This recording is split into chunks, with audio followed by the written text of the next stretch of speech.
What is abetment outside India for offense in India? A person abets an offense within the meaning of this Sanhita who abets the commission of an act in India which would constitute an offense if committed in India. And what is the punishment?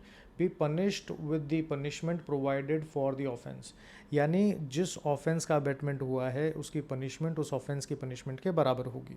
देखो इसी section का फ़ायदा wife उठाती है जब वो अपने in laws और हस्बैंड के अगेंस्ट कोई एफआईआर रजिस्टर करवाती है। वो अपनी एफआईआर यानी अपनी कंप्लेंट में ये मेंशन करती है कि जो लोग इंडिया में रहते भी नहीं हैं, चाहे वो हस्बैंड के ब्रदर हों, सिस्टर हों या कोई और रिलेटिव, कि वो लोग हस्बैंड को कॉल करते थे, उकसाते थे, भड़काते थे ताकि वो क्रुएलिटी जो है वो वाइफ के अगेंस्ट कमिट हो सके। और कई बार ये लोग डायरेक्टली फ़ोन करके भी डाउरी की डिमांड करते थे, परेशान करते थे, ताने मारते थे।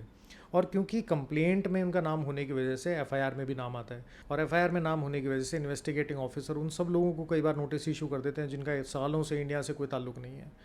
इस सिचुएशन में अगर इंडिया आते हैं तो चाहे वो प्रेशर की वजह से या पुलिस के ऊपर करप्शन के भी चार्जेस लगते हैं, तो उस सिचुएशन में इन्वेस्टिगेटिंग ऑफिसर कई बार बहुत प्रेशर बना देते हैं, तो आपको एंटीसिपेटरी बेल फाइल भी करनी पड़ सकती है। इस सिचुएशन से बचने का सबसे आसान तरीका ये है कि आप अपनी एक रिप्रेजेंटेशन बनाएं, इन्वेस्टिगेटिंग ऑफिसर के पास उस रिप्रेजेंटेशन को फाइल करें और साथ में उसकी कॉपी कमिश्नर ऑफ पुलिस को फाइल कर दें। साथ में इमीडिएटली आप हाई कोर्ट में क्वेश्चन पिटीशन फाइल कर सकते हैं for quashing of the FIR against you, और हाई कोर्ट के पास ये पावर होती है कि वो उस एफआईआर को क्वाश भी कर सकें। और इन ऑल्टरनेट जो आपने रिप्रेजेंटेशन फाइल की है वो इन्वेस्टिगेटिंग ऑफिसर को ये भी डायरेक्शन दे सकते हैं कि आप इस रिप्रेजेंटेशन को टाइम बाउंड मैनर में डिसाइड करो।